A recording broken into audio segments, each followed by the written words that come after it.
Welcome everyone to day 13 of our Christmas calendar, the day that is called here in Sweden as Lucia, which is Saint Lucy when it comes to the English form of this day. And this day we are going to display a remake of a video that I've been doing very long time ago. I'm going to give out my top 5 tournament tips again, but this is obviously a remake because since I made it the last time, I've learned a ton.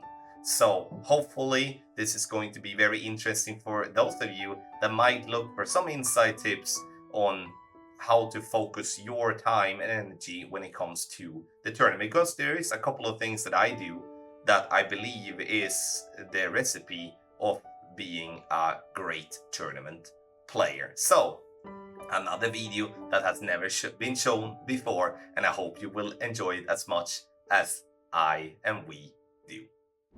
Top 5 tournament tips. This is a remake of a video that I've done years ago, and obviously when it comes to the years playing the game, I've become a better player. I've also become a better teacher, and my knowledge is on what I believe is an all-time high. And when it comes to tournament, that's my jam. That's what I focus the most on, because I feel I've already completed when it comes to tour play and done everything by maxing out and stuff like that. So every tournament is a challenge in itself for me, and I always go for gold. And for those that do not know what I do play in Master Division, in the highest division. I also do create guides that is the best guides on the market, that helps other players work on their game and achieving scores that they have put as goal. And I've brought forward my top 5 tips on how to be a better tournament player. Number 5 is guide. No, it's not number 1. Many of you might think that just because I'm doing guides, but the fact is that guide need to be a part of this top 5 list, because when it comes to playing tournaments today in Golf Clash, with the wind changes, have that in mind. Since Golf Clash changed and it was not the same wind from Monday to Sunday, now they are changing all from 1 time in Master to 2 to a couple of times in Expert, and even more in Pro and Rookie. If you're going to do everything yourself and dial everything in, trying to compete at the top, you are going to have to spend loads of time and also money, because balls do cost money. So having a good guide, it doesn't matter who it is from, or someone to follow. It doesn't have to be a paid guide, it could be a free guide as well, and it could be guides created from a friend or whoever.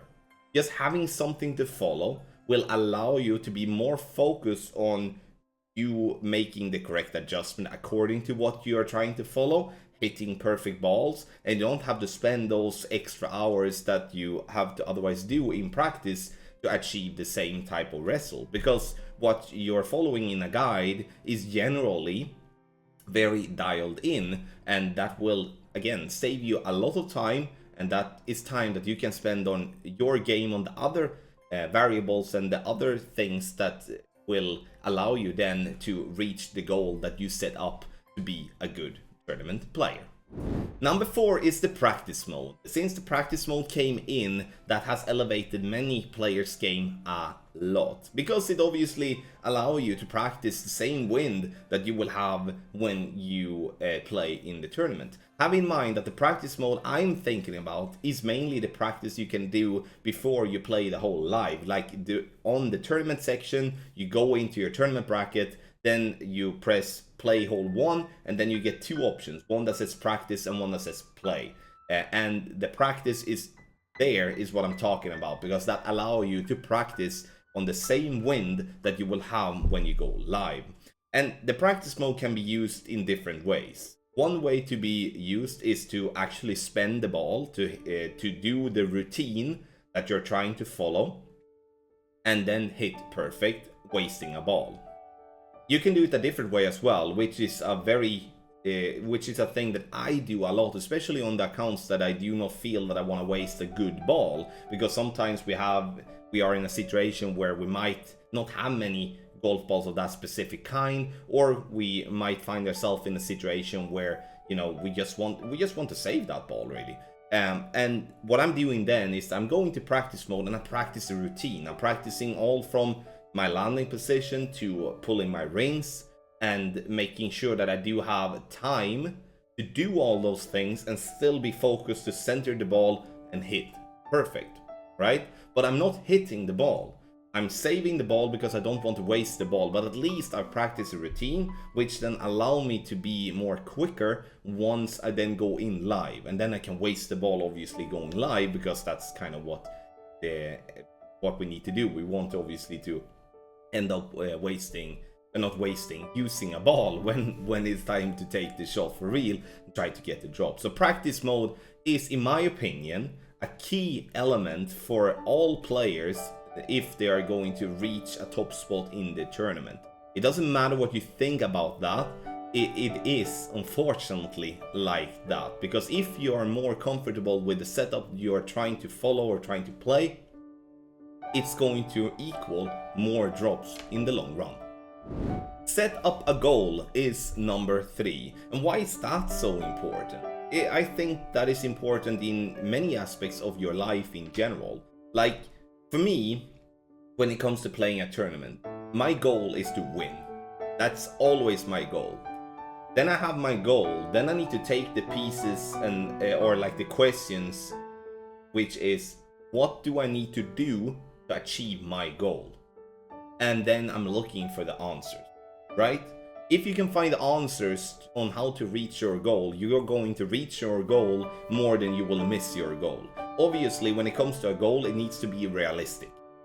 If you're not having a realistic goal, let's say that you're a new player in any division and your goal is to win. I mean, that's not realistic, because we normally won't win if we are a new player on a specific division. But if we are a player that, okay, I have the time to spend, I have the balls, I do have a good guide to follow, I am looking into using the practice mode. Alright, all of those things, I do have those ingredients. Okay, what is a realistic goal with that in mind? Okay, then obviously looking at historic tournament performance and stuff like that. So always set up a goal, find the answers that is needed to reach that goal. And if you reach that goal, be happy. It doesn't matter if your goal is to reach the weekend round, or it is to reach top 10, or it is to reach the gold banner, or it is to reach to the opening round, or any other goal. Be happy. It doesn't matter what others are having as goal. If you reach your goal, you should be happy, because that means that you have done what you said to yourself to do. And then to the next tournament, you could maybe look into doing a different goal, because then you have already reached that goal that you had there. It's all about in tournaments to find your lowest standard, and eventually then you know lifting up your goal to a higher level, and then eventually you will be fighting with the best players on your specific division. But setting up a goal has been a key thing for me when it comes to really feel, okay, that's my focus, what do I need to do, and then do it.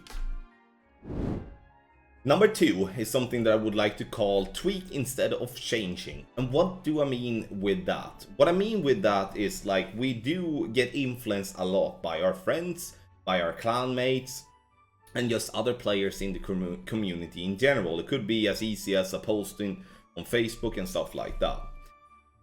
If we go back a year or two, when it comes to my own performances, I was often coming into a situation where I had a really good shot that because I'm a creator, I create shots, but I didn't have the mentality to stick with those shots. If someone came to me and said, Tommy, I have a good shot, you should play this one instead. Just because someone is saying that doesn't mean that you should change. You should only change if you feel that the shot you have won't give you the result that you're looking for, which is obviously a drop. But It's very easy for players in general to come to you and say, oh, Tommy, this is absolutely money, but they have dropped it 2 times. I mean, it's not money if you dropped it 2 times. It's money if you've dropped it maybe 10, 15, 20 times. Then it's money. But it's very easy to say that, and it's very easy then, in a negative way, to influence another player that might already have a good shot. So what I decided for myself was that, alright, I have a good shot. I know the results are there because I'm dropping it. But I'm not dropping 100%. So instead of when I missed a shot, like, because obviously we're not going to drop every shot 100%, but if I missed a shot, then instead of going and looking for something else, then I tweaked. Because I was already comfortable with the setup, I was already comfortable with the shot that I was playing. That if I would be changing to another shot, I would have to just go and do the whole process all over again. So instead of doing all over again, I felt it was easier for me and also mentally better for me to just tweak slightly. It could be just add a little bit more sides, add a little bit more curl, add a little bit more backspin, you know, all those type of things that is just minor. But I keep the same type of structure of the shot, and that ended up me bringing a lot more confidence into my game. And I, in that case, sat there in the weekend round, and if someone came to me with a shot, no, I've decided, I have my game plan, and I'm done. I'm not gonna look at any other shot. If I miss, I miss. That's the nature of the game. But at least I'm playing the shot that I'm the most comfortable with, and I'm tweaking instead of changing. And I'm allowing myself in that case to feel more comfortable with the shot and not jumping back and forth, which will, and I'm 100% certain of that, that it will be negative for you to change instead of tweaking. For number 1, play your own game. Sounds a bit silly, right? But what I mean with play your own game is kind of to build on what we had on number 2, tweak instead of changing. It's like we all have different play styles.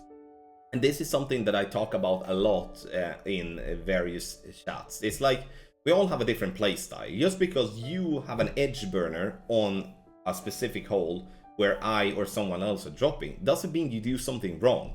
You do something different. And instead then trying to overanalyze the situation by, okay, I might have to change my perspective of pull angle, I might have to change my perspective of how I center the ball. Then play your own game, adapt to your play style. Instead of trying to change the way you normally play, you keep your own gameplay and then you're tweaking based on that. So let's say we have a wind coming left to right. You miss left, which means that you can do numerous things that could then allow you to pull the same and center the ball the same, have the same pull angle, but you will get a slightly different outcome by dropping the next time instead of missing on the same side.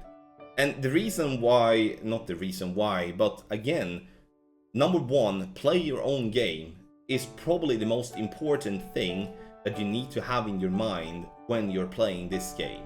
Because in the end, it's not about who knows the technical aspect the most. It's all about who can repeat what they have to repeat the best. And that sounds maybe super boring and stuff like that, but that's just how it is. And that's what you see from the players that continuously are doing well in tournaments, is that they find they have a shot, they get a drop, then they are looking to how to repeat that, not what someone else says or what someone else is doing. They are looking to repeat what they did to keep it to be their own play style and play their own game.